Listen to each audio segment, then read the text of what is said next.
जो तेल है लिमिटेड 1 महीने के लिए वो रशिया से खरीद रहे हैं। उसके अलावा उनके पास इतनी कैपेसिटी है कि वो रशियन ऑयल को प्रोसेस कर सके, उनके पास रिफाइनरीज मौजूद हैं।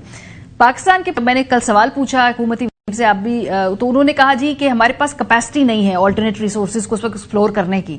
तो is it the right time कि भाई अगर आपने कोई चॉइसेस करनी है तो अब कर लें इस क्राइसिस के अंदर, जब देखा है कि भाई एक ही जगह रिलायंस से कितना नुकसान हो सकता है जब वो चोक हो जाए वो पूरी सप्लाई लाइन?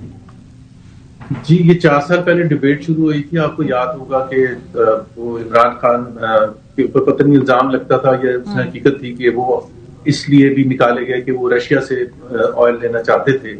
और फिर एक उनका काउंटर आर्गुमेंट ये आया उनके साथ, कुछ कह रहे थे कि पाकिस्तान के पास तो एबिलिटी नहीं है कि रशिया से ऑयल लें, हमारे पास हम रिफाइन नहीं कर सकते। फिर आपको याद होगा पेट्रोलियम मिनिस्टर थे मुसद्दिक मलिक, हमारे दोस्त, उन्होंने ऐलान भी कर दिया कि shipment is on the way Russia से, कि हमने बातचीत कर लिया, मुकम्मल कर लिया। और ऐसा नहीं है कि ये पिछली हुकूमत ही की एबिलिटी थी कि रशिया से खरीद सकते थे, हमने खरीद लिया है और वो shipment is on the way. वो आज तक मुझे नहीं पता कि वो आया था या नहीं आया था, but he Mossadegh very categorically said कि हमारे पास एबिलिटी है। सो बिल्कुल हमारे पास ऑब्वियसली चॉइसेस तो होनी चाहिए कि इन टर्म्स ऑफ क्राइसिस। और वैसे भी अगर रशियन ऑयल सस्ता है और ट्रम्प साहब के हमारे साथ ताल्लुकात अच्छे हैं, तो हम क्यों नहीं उनके साथ ये कह सकते कि जी हमें 1 महीने नहीं 6 महीने की छूट दी जाए। एक जो चीज जो अभी शायद काकान ने मेंशन की थी नेगेटिव्स की, वो जो उसमें पॉलिसी रेट डेफिनेटली, अब जो ये मीटिंग हुई स्टेट बैंक के मॉनेटरी पॉलिसी बोर्ड की, तो आई एम श्योर कि 7% तो ऑलरेडी था। Without this thing people were expecting कि 10.5 से शायद बढ़ा देंगे। लेकिन अब तो डेफिनेटली, क्योंकि अब तो एक्सपेक्ट किया जाता है कि अब जो मार्च की सीपीआई इन्फ्लेशन की फिगर आएगी वो डबल डिजिट ही होगी, एंड देयरफॉर वो पॉलिसी रेट ऊपर जाएगा। उसकी वजह से सोच भी तो होनी चाहिए ना, कोई सियासी सोच भी तो होनी चाहिए। ये ब्यूरोक्रेटिक सोच को बंद करना चाहिए, खत्म करना चाहिए। मैंने आपको बताया बहुत से रास्ते हैं कि ये रिलीफ दी जाए आवाम को, मगर ये वो रास्ता इख्तियार नहीं करते, बिकॉज उसके साथ ये जो सारी ब्यूरोक्रेटिक प्लानिंग है ना, ये सारी जो ना ये इसकी धज्जियां उड़ जाती हैं। ये जो सारे अपनी तजवीज़ें लेके आते हैं, अपनी फाइलें लेके आते हैं, ऐसे कर दें जी, ऐसे कर दें, उसके अंदर जो कुर्बानी होती है वो हमेशा आवाम को देनी पड़ती है। कभी रूलिंग जंटा जो एलीट है उसको कभी कुर्बानी नहीं देनी पड़ेगी। तो हम तो उस दिन का मुंतजर हैं जब एलीट को कोई कुर्बानी देनी पड़ेगी। वो तो देनी नहीं पड़ती, वो तो अपनी गाड़ियां वैसे ही खरीदते हैं, वैसे ही महलों में रहते हैं, वैसे ही आते हैं, वैसे ही जाते हैं। और अभी तक आपने देखा कि जो लोग टैक्स देते हैं उन्हीं से ज्यादा और टैक्स लिया जा रहा है, और जो लोग टैक्स नहीं देते उनसे टैक्स लिया ही नहीं जा रहा। क्यों नहीं लिया जा रहा? उनसे को पूछा जाए क्यों नहीं लिया जा रहा? ये कोई जवाब ही नहीं है इनके पास, बिकॉज वो पावर में है, वो नहीं चाहेंगे कि उनके ऊपर टैक्स लगे। तो इस वक्त तो बड़ा आसान है। ये पहले भी ये तजवीज दी गई थी कि एमएनए एमपीएस के फंड्स, अभी आपको इलेक्शन की तरफ से जा नहीं रहे, और वैसे भी जब आप जाएंगे तो आपको पता लग जाएगा कि आपकी सूरत हाल क्या है। आप सल्फर इतना बड़ा चीज, you know what sulphur means? No batteries. Cobalt means no batteries, no EVs दुनिया में। ये होगा अगर स्ट्रेट ऑफ हॉर्मुज़, मैं को जरूरत नहीं है मिसाइल, जैसे किसी ने बहुत अच्छा लिखा, not necessary missiles, not necessary bombs, बंद कर दो। पूरी दुनिया और सिविलाइजेशनल कोलैप्स एक डेंजर हो जाएगा। ठीक है, तो यार there is no alternative, right. Hormuz must be open. और सबसे अच्छा ये है कि इजराइल और अमेरिका अपनी। अच्छा हिलारी साहब, आप हेलो दोस्तों, स्वागत है आप सभी का हमारे चैनल पर एक बार फिर से। दोस्तों, ईरान, अमेरिका और इजराइल के बीच जो सब चीज़ चल रही हैं उसकी वजह से दोस्तों देखा जाए तो बहुत से देश प्रभावित हो रहे हैं।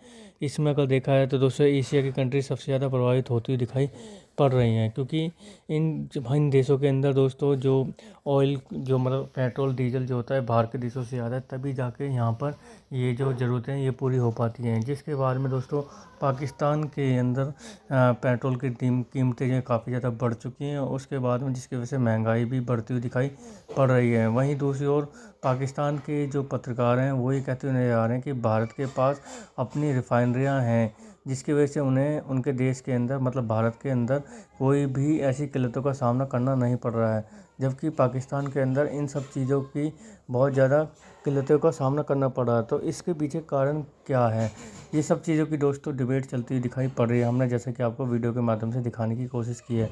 वहीं दूसरी ओर अगर हम बात करें दोस्तों, पाकिस्तान जो है अभी पूरी तरह से अभी ये समझ नहीं पा रहा है कि वो ईरान का साथ दे या फिर सऊदी अरेबिया का साथ दे। एक तरफ सऊदी अरब और पाकिस्तान का जो है रक्षा समझौता हुआ है, जिसकी वजह से पाकिस्तान थोड़ा सा फंसा हुआ नज़र आ रहा है। लेकिन वहीं अगर बात करें तो ऑयल पेट्रोल के लिए उसे ईरान की मदद की भी सबसे ज़्यादा ज़रूरत है, जिस कारण पाकिस्तान जो है इस टाइम पाकिस्तान की जो जनता है इस चीज़ का जवाब भी मांग रही है सरकार से। तो दोस्तों आगे देखते हैं वीडियो में क्या होता है। सब्जियों और फलों की कीमतों में इजाफी पैसे बटोरने का सिलसिला जारी है, तो दूसरी जानिब हुकूमत पंजाब की जानिब से लगाए गए सस्ते सहूलत बाजारों में अशियाए खुरनोश की कीमतों में खरीदारों के लिए रिलीफ सरकारी रेट से भी कम है। तो आइए सबसे पहले फलों की कीमतों की बात करते हैं। केला सरकारी रेट 240 रुपए फी दर्जन और सहूलत बाजार में 5 रुपए कमी के साथ 235 में फरोख्त किया जा रहा है, और यही अगर ओपन मार्केट की बात करें तो 300 रुपए तक फरोख्त हो रहा है।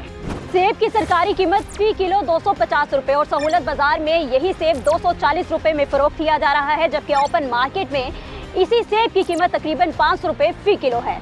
स्ट्रॉबेरी सरकारी रेट 435 रुपए, जबकि सहूलत बाजार में यही स्ट्रॉबेरी 430 रुपए तक फरोख्त की जा रही है, और अगर ओपन मार्केट की बात करें तो यही स्ट्रॉबेरी 1000 रुपए फी किलो में दस्तयाब है। सब्जियों की कीमतों की बात करें तो अदरक जिसका सरकारी रेट 285 है, सहूलत बाजार में 280, और यही अदरक ओपन मार्केट में खरीदारों को 400 रुपए फी किलो तक फरोख्त किया जा रहा है। टमाटर की बात करें तो टमाटर की सरकारी कीमत 45 रुपए है, सहूलत बाजार में 42, जबकि ओपन मार्केट में यही लाल टमाटर 70 रुपए फी किलो में फरोख्त हो रहा है। नींबू जिसकी सरकारी कीमत 65 रुपए है, सहूलत बाजार में 60, जबकि ओपन मार्केट में यही लीमू जो है तकरीबन 120 रुपए में फरोख्त किया जा रहा है। ओपन मार्केट में सरकारी निर्ख और फरोख्त कीमत में वाज़ेह फर्क पर आइए शहरियों से भी ग्राउंड रियलिटी। तो दोस्तों आपने देखा जैसे कि पाकिस्तानी मीडिया के रिएक्शन, उनके रिएक्शन देखने के बाद में दोस्तों जैसे कि हमने आपको बताया कि पाकिस्तान के अंदर जो है पेट्रोल की कीमतें बढ़ चुकी हैं। अगर हम देखें तो दोस्तों पाकिस्तान के अंदर एक PSL जो है होती है, जिसके कारण वहाँ पर भी दर्शकों को मना कर दिया गया है, इस कारण कि वो आएंगे तो पेट्रोल खर्च होगा, जिसकी वजह से इस लीग के अंदर दर्शकों मतलब क्राउड का आना ही मना कर दिया गया है। और जहाँ पर ये जो सुनने में ये आ रहा है कि पाकिस्तान की जो सरकार है अपनी तरफ से ऐसी कोशिशें कर रही है कि जिससे देखा जाए तो सारा दबाव जो जनता पर ही पड़ता हुआ दिखाई दे रहा है, क्योंकि सबसे पहले जो रेट बढ़ाए गए पेट्रोल डीजल के तो उसका जवाब जो जनता के ऊपर पड़ा। उसके बाद में दोस्तों PSL को बंद कर दिया, इसका जवाब भी दोस्तों जनता के ऊपर, क्योंकि जनता को यहाँ से थोड़ा सा मनोरंजन मिल जाता। उसके बाद में दोस्तों पाकिस्तान जो है अभी तक ऐसे फैसले नहीं कर पा रहा है कि जिससे लोगों को वहाँ की जो दिक्कतों का सामना करना पड़ रहा है वो ख़त्म हो सके। वहीं दोस्तों जिस तरह से ईरान में ये सब चीज़ें चल रही हैं, अगर ये जल्दी से सॉर्ट आउट नहीं होती तो आने वाले टाइम में शायद बहुत से देशों को इन चीज़ों का सामना करना पड़ सकता है, क्योंकि दोस्तों अब अगर हम बात करें तो बहुत से देश इन्हीं चीज़ों के ऊपर निर्भर करते हैं, क्योंकि बाहर से ही पेट्रोल और डीजल का जो कच्चा तेल आता है उन्हें वो बाहर से आता है, जिस वजह से और देश जो है इन चीज़ों के ऊपर निर्भर हो चुके हैं, जिसकी वजह से बहुत से देशों में इन चीज़ों का बहुत ज़्यादा इफेक्ट भी दिखने लग गया है, क्योंकि पेट्रोल प्राइसेस का बढ़ना किसी भी देश के लिए वहाँ पर महंगाई का सबसे बड़ा कारण बनता हुआ दिखाई पड़ता है, इसमें कोई दो राय नहीं है। तो दोस्तों कैसे लगी आज की हमारी वीडियो हमें कमेंट करके जरूर बताएं, हमारे चैनल को लाइक एंड सब्सक्राइब जरूर करें ताकि आपको हमारी वीडियो प्राप्त होते रहें। धन्यवाद।